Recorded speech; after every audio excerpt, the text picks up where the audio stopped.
School আছে sir, সমস্ত স্কুলের সাথে প্রতিযোগিতার অবস্থানকে সুদৃঢ় করা একটা বড় লক্ষ্য। সেই সাথে ক্লাবের মাধ্যমে বিভিন্ন সৃজনশীল ও সাংস্কৃতিক কার্যক্রমের মধ্য দিয়ে কিশোর কিশোরীদের সম্পর্ককে সুদৃঢ় করার মাধ্যমে সমাজে একটা ইতিবাচক যেন পরিবর্তন হয়, সেই লক্ষ্যে কিছু কিছু ক্লাব স্থাপন করিতে হয়।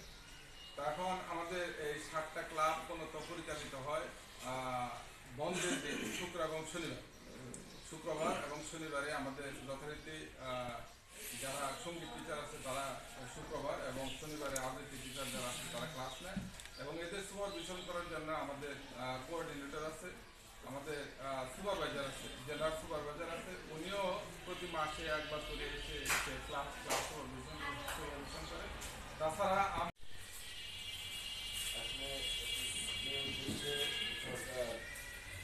এই ক্লাব প্রতিষ্ঠা করেছে উদ্দেশ্য মহৎ।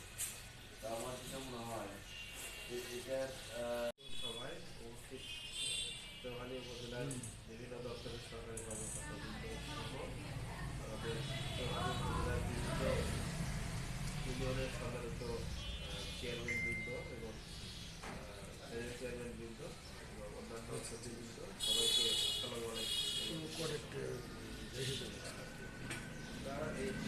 এই ক্লাব নিয়ে আপনারা আলোচনা উপস্থাপন করেছেন।